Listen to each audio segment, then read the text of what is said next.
Good morning class 6। पिछली कक्षा में हमने कहानी संचय का पार्ट एक गरीब जो राजा बन गया पढ़ा था।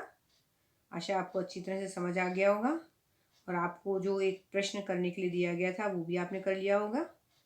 अब आपने उसका क्या उत्तर लिखा उसको टैली करिए। प्रश्न दिया गया था आपको, शूरसेन किस प्रकार का राजा था, व्याघ्र को उसकी नौकरी क्यों छोड़नी पड़ी। इसका उत्तर टैली करिए। शूरसेन बहुत ही कंजूस व बेईमान राजा था। वो बातें तो बड़ी मीठी मीठी करता था पर दिल का बुरा था। व्याघ्र के कई महीने तक उसके यहाँ काम करने के बाद भी जब राजा शूरसेन ने उसे कुछ भी वेतन नहीं दिया तब व्याघ्र घर से थोड़ा बहुत जो रुपया लाया था बस उसी से अपना काम चलाने लगा। यहाँ तक कि उसने अपने हथियार तक बेच डाले।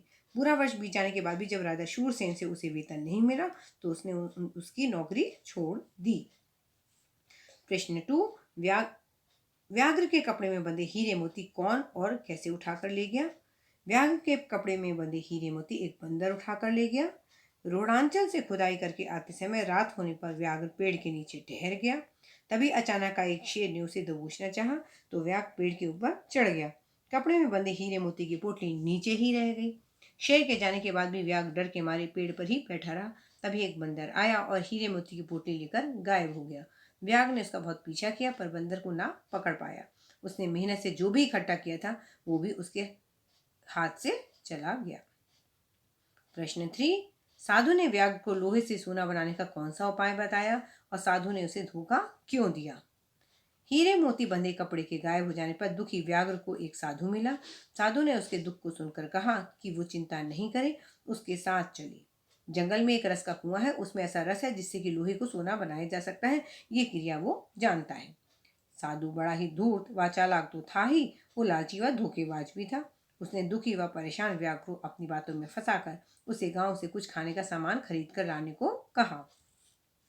व्याघ्र जब सामान खरीदने गांव गया तो वह सारा सोना लेकर गायब हो गया, क्योंकि उसके मन में लालच आ गया था। वो लोहे से बनाया गया सारा सोना स्वयं लेना चाहता था। आधा सोना व्याघ्र को ना देना पड़े, यह सोचकर साधु ने व्याघ्र को धोखा दिया। प्रश्न 4।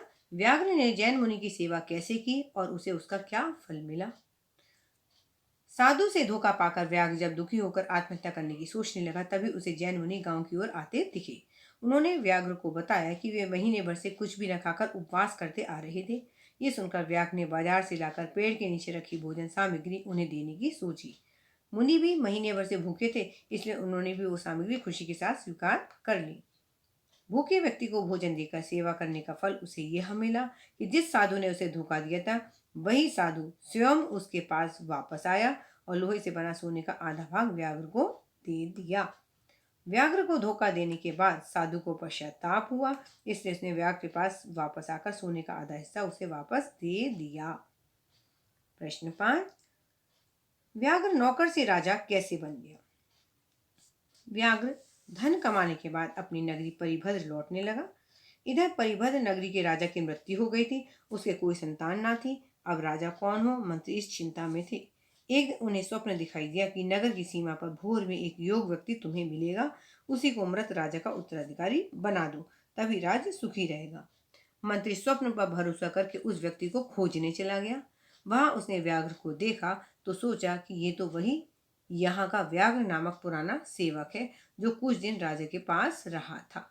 वह उसे अपने साथ महल में ले आया और उसे राज सिंहासन पर बैठा दिया। प्रश्न 6। व्याघ्र के स्त्री व बच्चे उसे किस हाल में मिले। व्याघ्र ने शहर में जाकर जीविका कमाने जाते समय एक बनिया से वादा लिया था कि उसके बाहर नौकरी करते रहने के समय उसके परिवार को खाने पीने का सामान उधार देता रहे। जितना पैसा होगा वो लौट कर आने पर सब चुका देगा। व्याघ्र की पत्नी जब गरीबी के कारण बनी का कर्ज ना चुका पाई तो उसने व्याघ्र की पत्नी और बच्चे को बंदी गृह में डाल दिया। इधर व्याघ्र राजा बनकर महल में आ गया। जब उसे ये पता चला तो उसने बनिए का सब कर्ज चुकाकर अपनी स्त्री व बच्चों को राजमहल में बुला लिया। प्रश्न 7। व्याघ्र की कीर्ति दूर दूर तक क्यों फैली हुई थी। राजा बनने के बाद भी व्याघ्र अपनी आप बीती को नहीं भूला था। एक दिन उसने भरे दरबार में अपनी आप बीती सबको सुनाई। उसको लगता था कि ये उसके अच्छे दिन शायद उसी वजह से लौटे हैं जब उसने एक बार निराहारी मुनि को भोजन दिया था। तब से वो अपना जीवन धर्म को प्रमुखता देते हुए बिताने लगा। सत्कर्मों में उसकी श्रद्धा बनी रही। वो दूसरों को सताने, राजमद, धनमद, अहंकार जैसी बुराइयों से हमेशा बचता रहा। सब तरफ उसकी प्रशंसा होने लगी। सेवा धर्म में ही उसने अपना जीवन बिताया। इस प्रकार उसकी कीर्ति चारों तरफ फैल गई। अब ये सारा काम अपनी हिंदी साहित्य की उत्तर पुस्तिका में आप अच्छी तरह से करेंगे।